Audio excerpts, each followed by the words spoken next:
And so, beloved masters, greetings on the first teaching of the new year.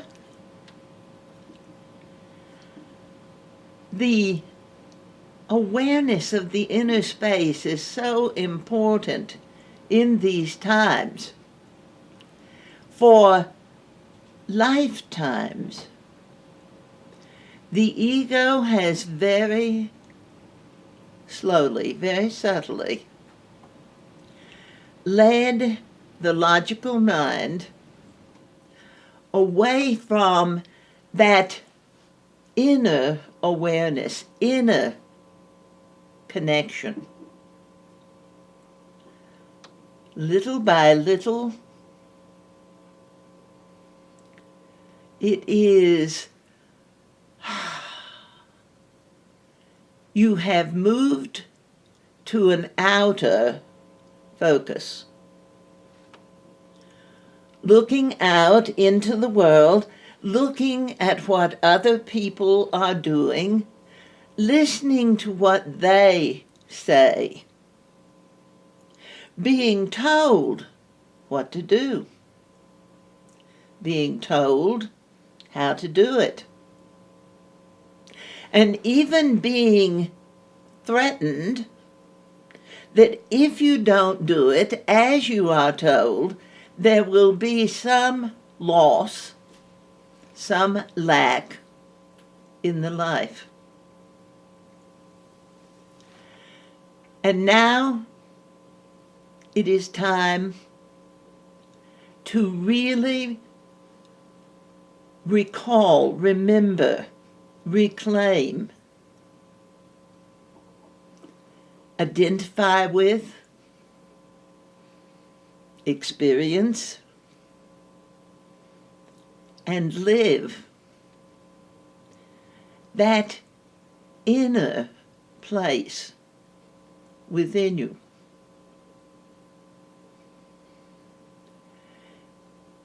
We speak of it as within, and we speak of it as connected to the center of the body in the area of the solar plexus just below the heart.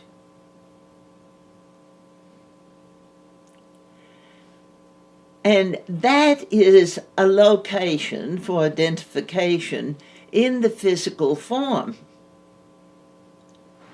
But as you center, as you connect,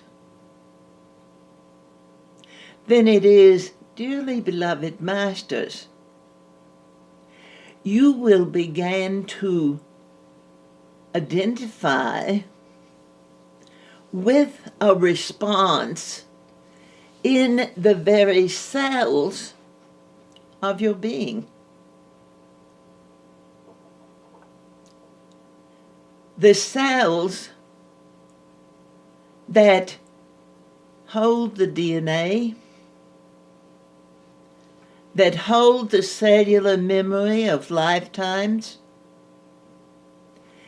everything that you have ever said, ever done, ever experienced, ever thought, is recorded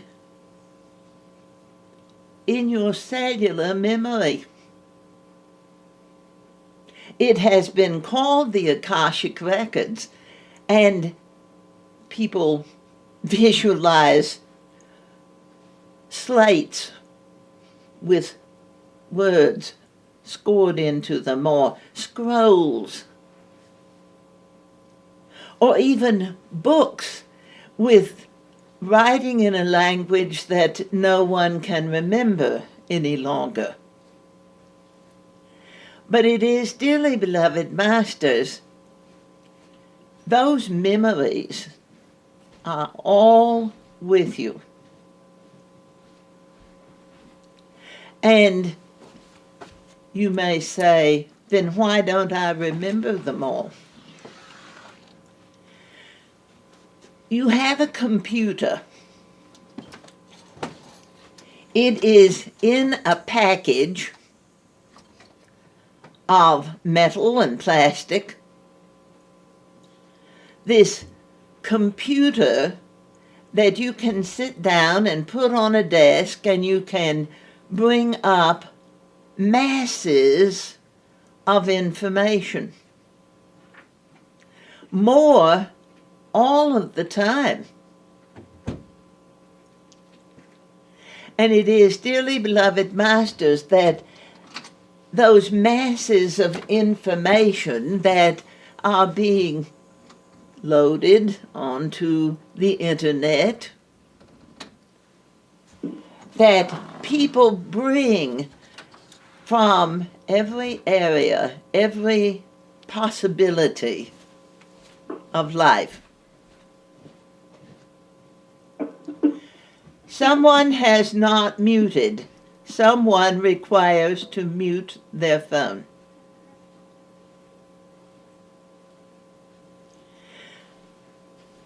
And as all of that information is available through the computer, so everything that you have experienced through thousands of years, millions of years,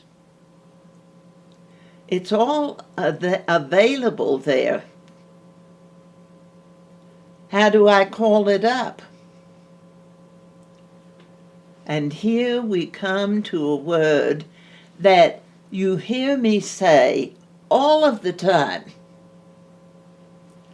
Focus. There is a completely different energetic experience between focusing, holding your attention steady on an idea, a concept, a scenario, a memory, and trying to remember. Because when you try, you're putting a clamp, actually, energetically, on your energy.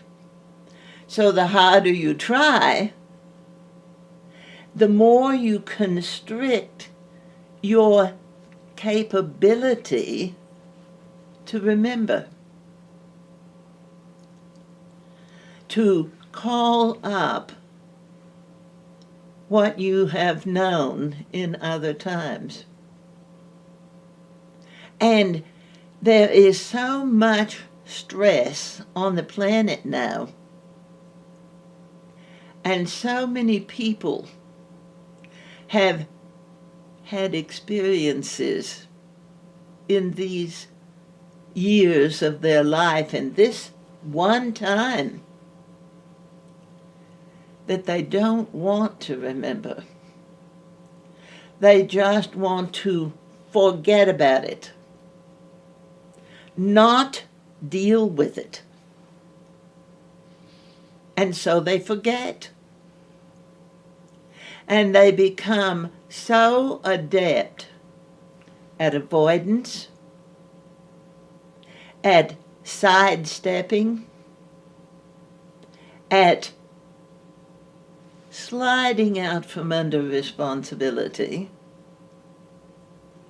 that as life goes along, habits that humanity practices become woven into the fabric of the life.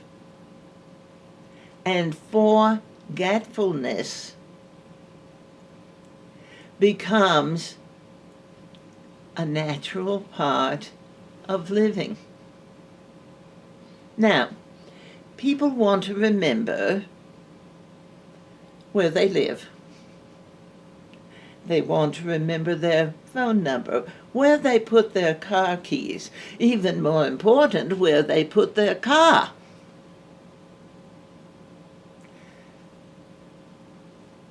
They want to remember their children and their grandchildren.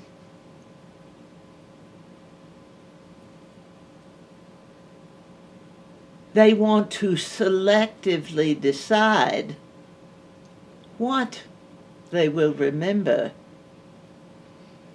and what they don't have to deal with.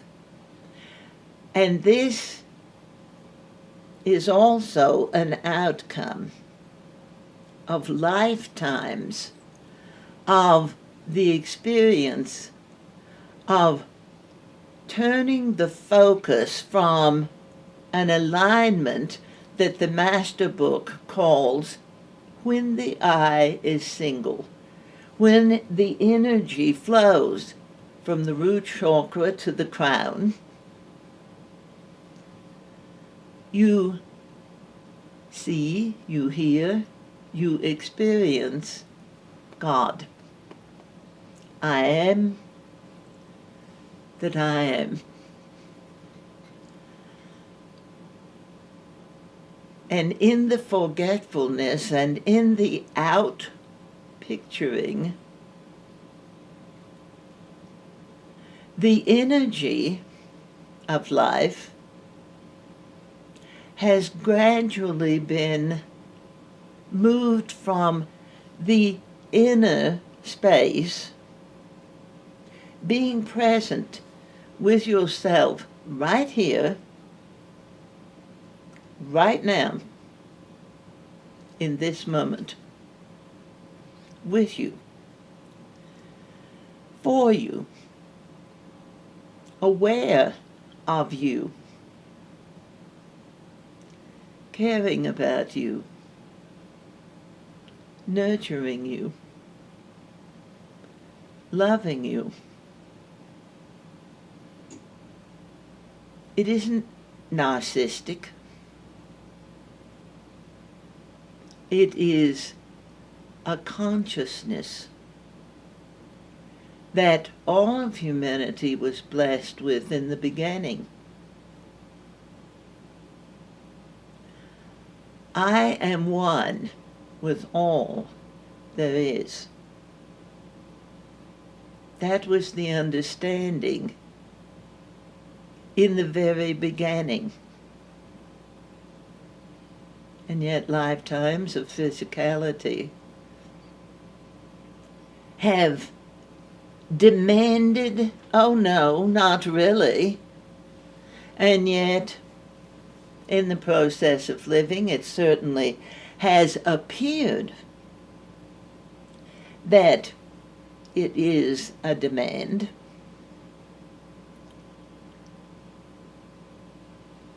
But now, in the midst of a crisis of consciousness on the planet,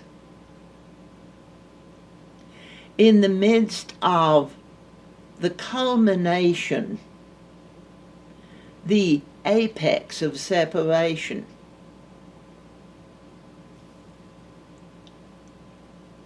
it is time to remember, to be aware of who you really are. The path of personal growth leads within is the theme of our teachings for the year. And tonight we look at the design of your life that helps you to discover, define the inner path. It's a feeling. It is an awareness. It is a consciousness.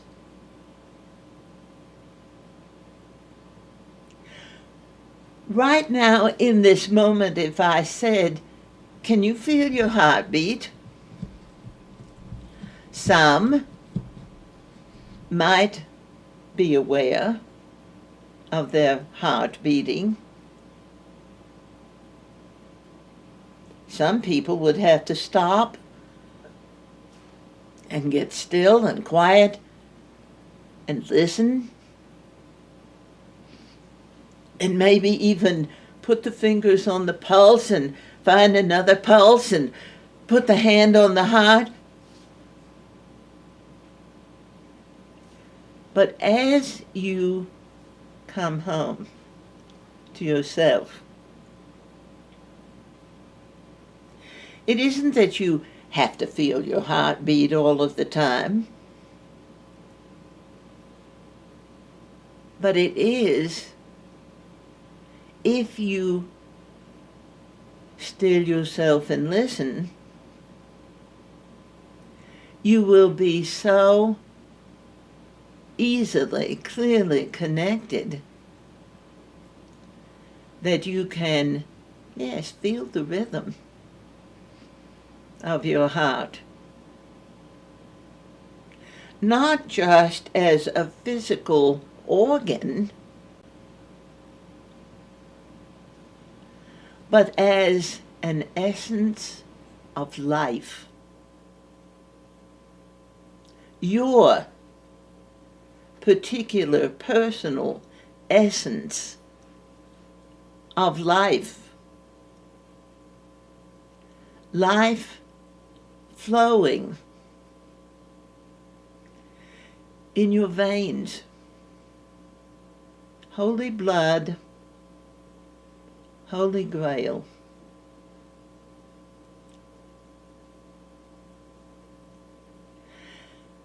And the more consciously aware you are of yourself, the first thing that you may find is fear.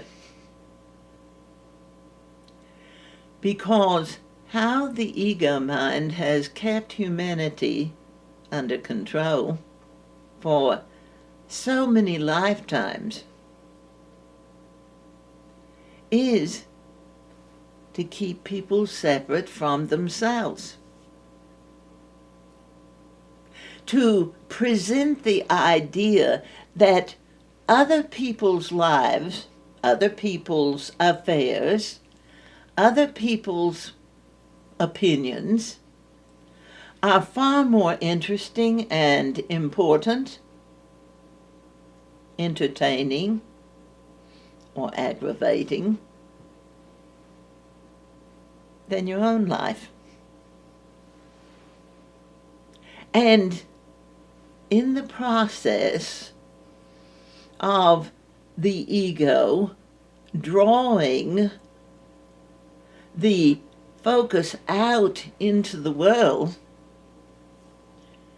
there has also been subliminal messages of loss and lack woven into that separation from self.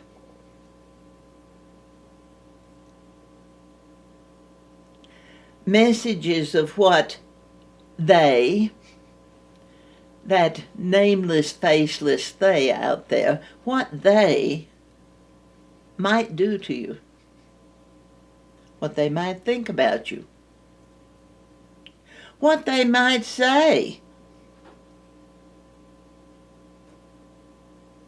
And the power giveaway that comes by believing that other people are so much wiser, smarter. They have the answers. They have their life all together. Why can't I be like them? And that question is prompted by a whole background of dissatisfaction with self. I want to be like you. Really? And in the instant of a logical thought, being like someone else seems like it would be so much easier if I had your life, if I lived like you do. I know my life would be so much easier, so much better,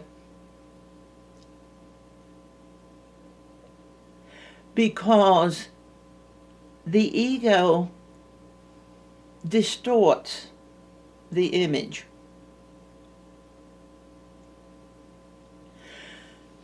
You may see someone who has been involved in their profession for 50 years or more.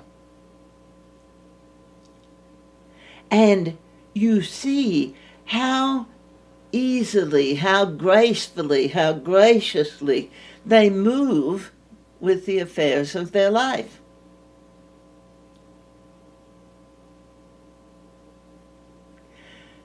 What you may not know, especially if your years of life are considerably less than their years of life, what you may not have known is the story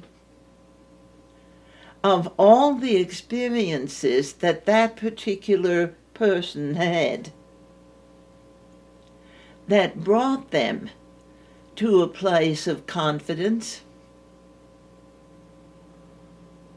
of compassion, of character. And it is. Every human being has challenges. They have struggles. They have doubts. Certainly with the programming of lifetimes, we are so amazed in observing humanity, how wonderful you are, how awesome. Such grand potential, such amazing dreams, such possibilities.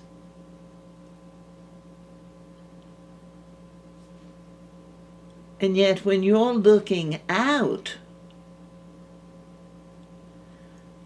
you don't see you.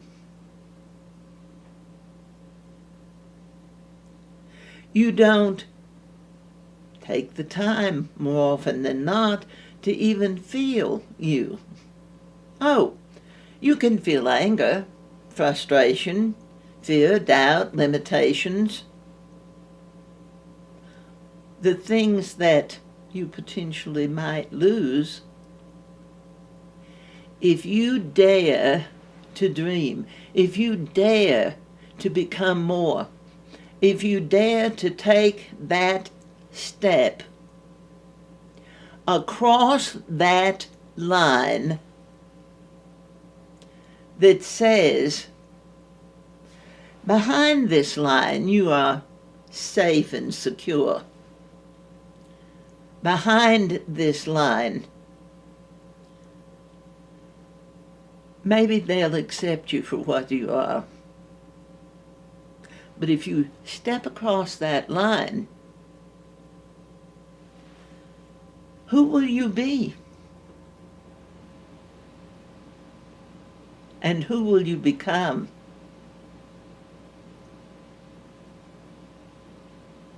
And something in the mix of energies, even for the most logical of beings, something is speaking within and saying, And if you step across that line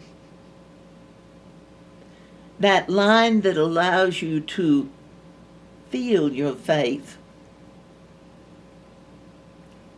to own who you are, to experience a whole world of greater, grander essence that is right at the tips of your fingers. You put your hands in that essence of your becoming 1,000 times a day. Every time you reach for someone else, every time you shake a hand or high five, you reach outside of your limits. You briefly cross that line.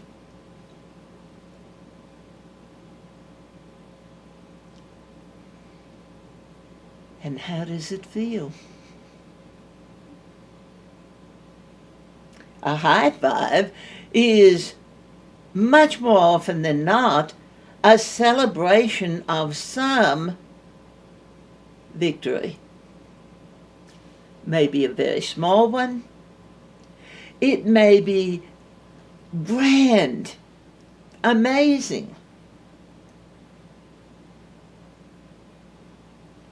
But it is a feel-good feeling that opens your heart,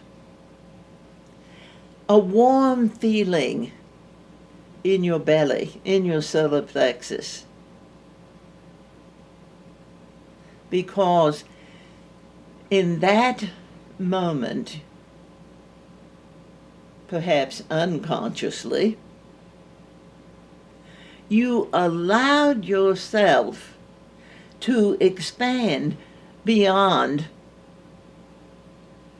the barriers that the logical mind sets. This is as far as you go. Feelings don't have a place in life. We have mentioned before that there was a group of medical people, psychiatrists and medical doctors, that got together a number of years ago and simply dismissed the idea of emotion. It doesn't exist. And that is how the subtlety of the ego mind has moved humanity away from themselves. Feelings, emotions aren't real. They're some reflex of the nervous system, but they don't have any real meaning.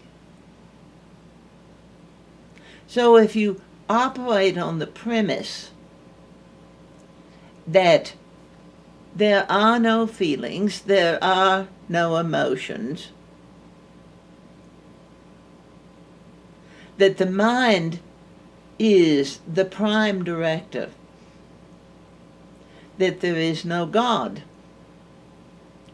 that everything just happened by accident.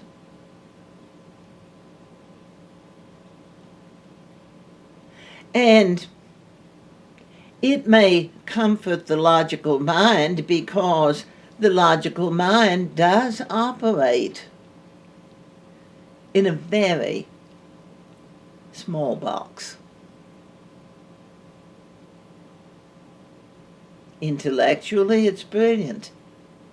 It knows a lot of facts.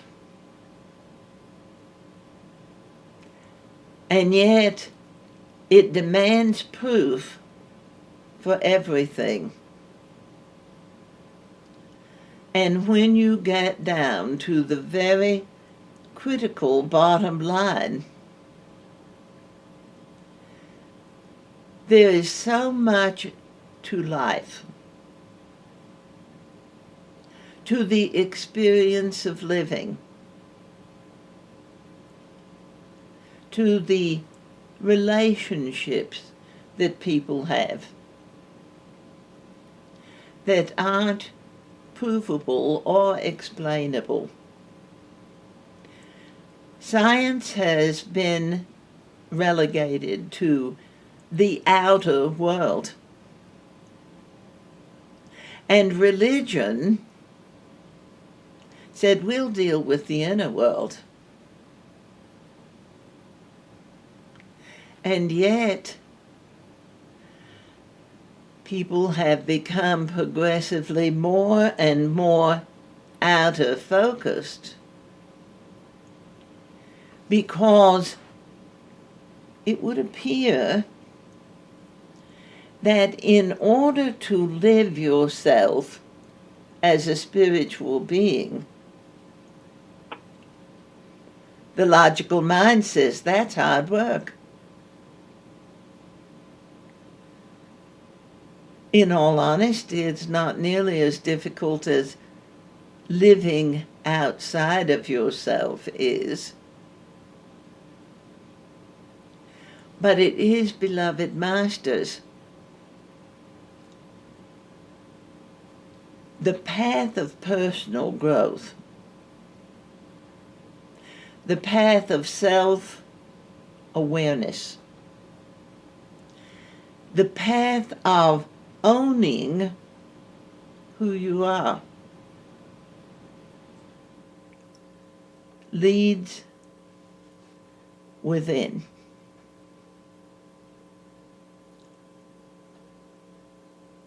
And the interesting thing is that as you come home to yourself,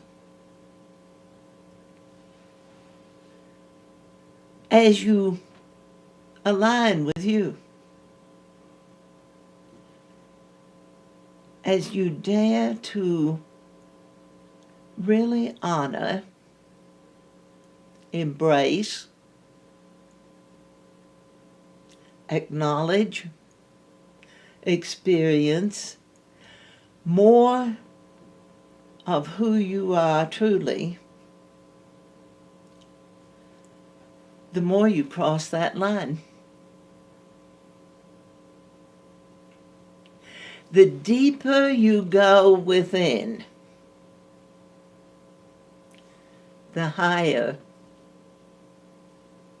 you experience life.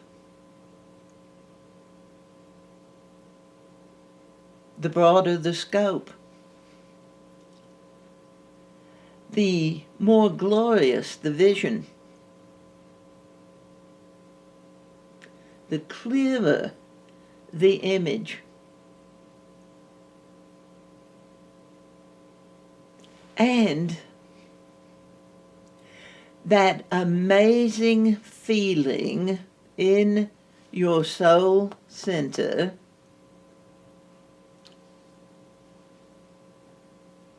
that physically could almost be compared to having a very satisfactory meal.